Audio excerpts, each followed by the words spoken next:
Welcome to Point Askew. Thomas, we got Rashad in the building.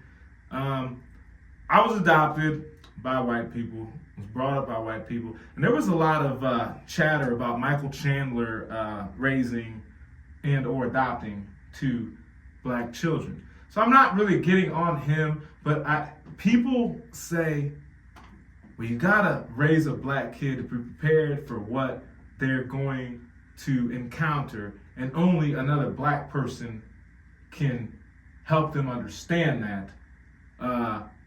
I would vehemently disagree because I was adopted, but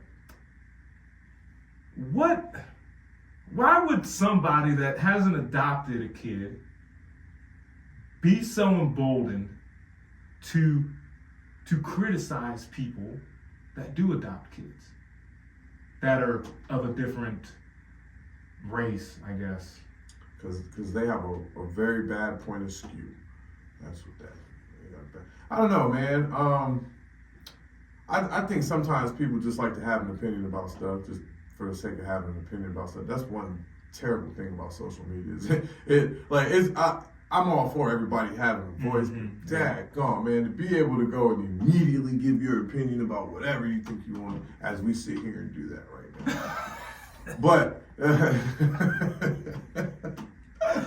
Hypocrites. You know what I'm saying? But nah, man. Someone has to have these conversations. Somebody has to. But no, I don't know. I think people just complain for the sake of complaining sometimes. Okay, I'm gonna take you down a quick road, what I've learned. So we're talking about racism. So typically they're like, you can't explain to a black kid about racism and you're not gonna understand. But if the racism is coming from the white people, that white man would know exactly what to say. Yeah, I mean, here's the thing. Knowing what I know now,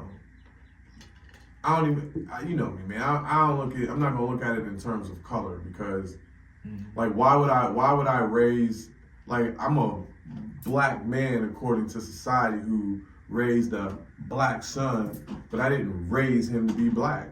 Like, I raised him to be who he is. And he's a good kid. You know what I'm saying? Like, I didn't raise him to see himself as a color because I feel like that's limiting himself and putting himself in a box. So Ooh. I don't see, you know what I mean? Like why raise, you know, like people want to talk about the culture and this and that and the other. Okay, I can get it from that standpoint, but black is not a culture. You know what I mean? Like, I don't consider the color black a culture. If you want to talk about your African culture or your Indian, your native culture, or your Moorish culture, things of that nature, then fine. I get that, but black is a culture, like, so I don't feel like anybody should teach anybody to be a color. Like, teach people to be individuals. Teach them to, you know what I mean? I think that we've spent, I was brought up around white people, and I think what a lot of people aren't getting is that they have conditioned white people, in my opinion, to not see color. And I hate when people go, oh, you see color. No. To not box us in as criminals, as not, don't assume that we're stupid. And I think, in my opinion, because I know a lot of white people, they've done a pretty good job of that. They don't go around, white people will give black people the benefit of the doubt until certain action shows them, and then they will say possibly something ignorant. Because there's a statement, there's a statement that was said to me, well, I don't typically, just those kind of black people, you don't count because you don't do certain actions, right? It always would come back to that, right? And then, that's not just white people saying it. And if I don't do certain things, I'm saying black people, oh man, you an Oreo, man. You acting like you a white dude, or you, and I always wonder, how am I supposed to act? I feel like that was a thing when we were younger, yes.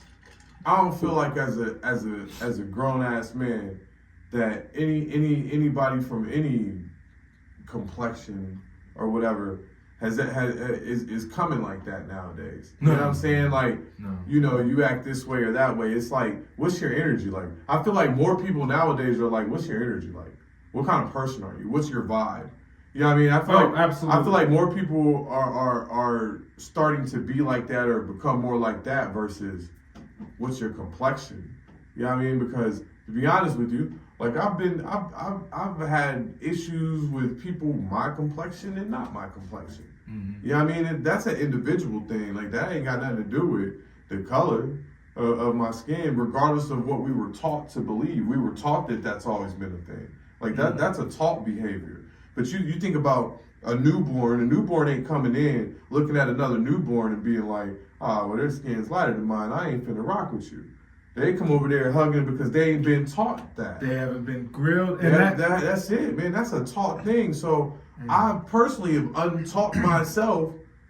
Like, man, I'm not dealing with you because of a color. I'm not rocking with you because you're one color or not another color. Yeah, it's your actions. It's how you roll. It's literally, it's not even that. It's how do I feel when I'm around you? What is the vibe I get from you? Because listen, you could roll, you could be a great person and whatever, and I still not vibe with you. Okay. There ain't nothing wrong with that. Yeah, it's just not your thing. It's just not. We just don't vibe. So I'm like, man, what's your energy? Like, how comfortable do I feel being my complete self around a person? You know what I'm saying? Like, that to me tells me more than what's your color. So, for me, I think that got lost also. I wanted to bring up. My mom, white, hugged me, loved me. You're enough. My dad, white guy. Son, you're enough. I love you. Mm-hmm. You know what I'm saying? Don't worry about what others say, this and that. And that actually built me strong because I'm like, first of all, I got a chance to say, not every white person's bad. Mm-hmm. Right off the rip, not every white person's bad. So knowing that, I was able to judge people on their actions, which is how we should have always been living life. Yeah, absolutely. So I think it is a great thing because then you get to see other sides. And you know what? There's so many families nowadays that I see, and you see a white family, and then you just see like a random mixed kid, right? Mm-hmm. There's been people I've talked to where yes, at first the older generation in that family wouldn't accept him, and then they end up loving that kid more than probably their own kids, and would die, and then they cannot stand when somebody says something racist. They get more mad than even say I would. Where it's just like, well, it ain't that serious, and they're just like, no. White people, and they're white themselves, where it actually brings more people together.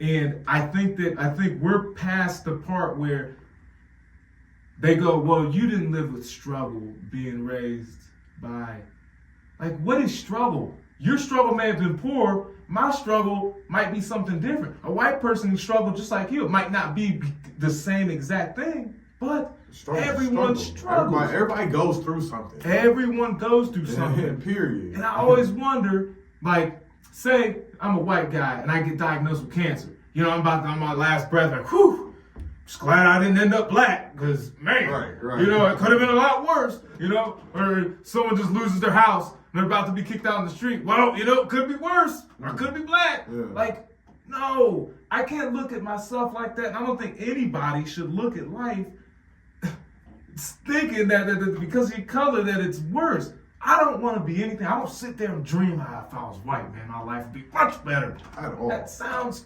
crazy. At all. And because again, like I don't sit here and be like, man, I'm proud to be black. Like if you call me black, like I'm gonna be low key offended. Yeah, because I know what you're saying. You It comes with all kinds of connotation of whatever you assume in your brain what black is. Don't put me in that box, I don't man. wanna be in that box, Like you now if you come and you're like, hey, your energy just feels off to me. Like I'm not feeling your energy. Then I'm gonna be like, okay, now let me check myself. Like that's a whole different conversation. But you can't check your skin. But you can't check. I can't check that. So yeah, man. Yeah. So when you ask the question, like, you know, what's the difference? Was there a difference, you know, between... Yeah, like, what did your mom... Is there something that your mom... Like, we knew each other since we was kids, okay? There's a black mom, I got a white mom. Yeah. Nah. What did I miss? Was there, like, a black summit that I needed to... Like, what... Because my mom didn't really raise me to see color neither. You know what I'm saying? Like my dad taught me more about color in that sense, and like, you know, racism exists and da. So I think it's fair though. Older people, if you lived in the 50s, 60s, that's complete. I will respect because they will have a different perception. Yeah. But I don't know that it's fair for someone in the 60s to tell me what was like. I love to be aware. To try to push it on yes, you. and then act like that's where we at. We Yeah. not there no more. Yeah. Period. See, I feel like I had balance because, like I said, my dad taught me one thing, and my mom taught me another thing. So it kind of gave me an opportunity to make my own choice on how I want to view this thing, and I just never chose to view it in terms of color. Like even listen, we went to all predominantly quote unquote white school growing up and got called niggas and this, that, and the other. And to me, like, I still never took it as it was a color. I'm just like, these people are ignorant. Now we fought about it, don't get me wrong. We about to throw hands about this. Yes. But yeah, I didn't look at it in terms of color. I'm just like, man, y'all are ignorant. Like, I don't, you know what I mean? I don't understand that you're calling me out my name, so you're gonna have to pay for that. So, but yeah, man, you didn't miss nothing. No, there was no Black Summit like that. My mom, like I said, my mom she didn't raise me to look at color. She didn't raise me in terms of color. She didn't raise me in terms of religion, more spirituality. So, nah, man. Love is love, man. Love is love, man. Like, I don't care if you're getting love. Like, it don't matter the shade of the color of the love. Yeah. Like, give me a purple, green, orange. If it's love, it's love. You know? And then one last thing I did want to hit on with this, as you're saying, love is love. Okay, so again, they say they can't prepare you for what's about to happen. So if I'm completely honest, if you're just thinking, oh, all white people, oh, they love me and I have to be a certain way, whatever. Okay. My mom was black. She just left me in the hospital, told everyone I was a stillborn. So that's one quote unquote black person that let me down. Since I didn't talk the same way when I was like 12, when my parents were like, well, maybe we need to get you guys around some black kids and took us to inner city. I wasn't understanding at that time that inner city people are just different than, like, we're completely different, just completely different. No matter what your color is, there's white people that live in Mansfield, right? And you take white people they're completely different people, like period, straight up. And those parts is what made me think, like, no, it's your environment. One last thing I have to say about this is going to come full circle, which doesn't make sense. If indeed I'm saying that, okay, hey, it's fine to live like this, yada yada, there are differences in life. They're saying I'm going out of my way to try to act a certain way, so then there is no point for fighting for injustice. Now, here's why. Because you're saying that we should all end up being the same either way. So if we can't grow, so what I'm saying is, say you're in the hood, you're like, I want to grow as a person. So I'm going to move away from this. I'm going to put myself in a different environment so I can have a different life. Mm-hmm. But then people get mad because you change and say you don't want to act. And then you leave and they're like, oh, you turned your back on. Like, hold on, like, wait a minute. No, I didn't. I did what was in my best interest for me and my family. And you have the choice to do the same. And I always think, like, the choice to don't be mad at me because I made that choice and you chose not to. Because I would think living in the hood, you're constantly living in survival mode. It's just a whole different mindset that you would have to have. Versus living in the suburbs, I can go out back and just sit. I don't like leave my keys in the car. I don't. Listen, I definitely think environment to a degree like can shape some things. Yeah. But there also comes a point in life where you should be growing and evolving and being able to look and be like, okay, you know what I'm saying? And I get it. Not everybody has access to somebody talking to them on certain levels or whatnot. But also I understand that the internet is everywhere right now. And if you want to get some knowledge and you want to get some understanding, you can get it. You gotta get it. You know what I mean? And to be all honesty, you ain't got to go nowhere to get it, but just to sit quietly with yourself.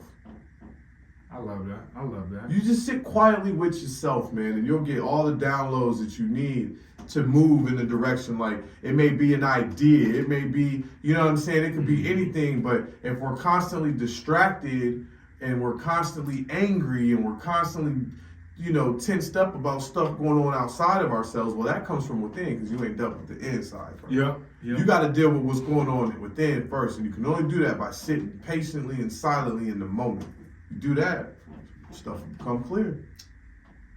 I detected no lies. No lies detected. I don't know if this helped open up a conversation. I possibly would love to revisit this because, again, I think that sometimes we're all so divided in certain things where we just need to look at each other as individuals. We just take the color, take your sexuality, all of that other stuff, who you think you are, that's fine. But we're looking too much to outer stuff instead of inner stuff that just makes us human beings, because we're so distracted on the skin. And again, like whether you're a girl or boy, your sexuality, and everyone's leading with the wrong stuff. You need to lead with your heart, not your skin, not your sexuality, not your purple hair, not, whatever it may be. Those are all actions, right? But this, deep down inside you, a human being. Come on, man. Right?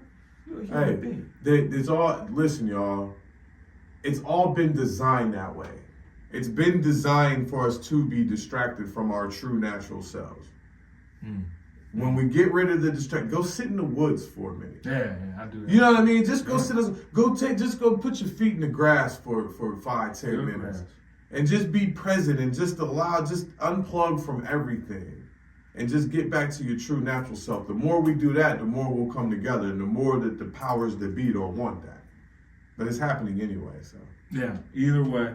So guys, again, thank you. If you have any opinions on black and white adoption, the benefits or the negatives that you have actually been through, not just whatever, and I guess if you have anything, somebody, please leave a comment. I want to know. Put them in the comments right there. In the comments, all right? And hit that like button. Might as well hit the subscribe if you're going to hit the I mean, like. if you're going to be hitting on these buttons, you might as well do that. Yeah. I'm trying to do the best, and again, I want to thank you for tuning in. This is Point Askew, Thomas. Rashad. All right, until next time, peace.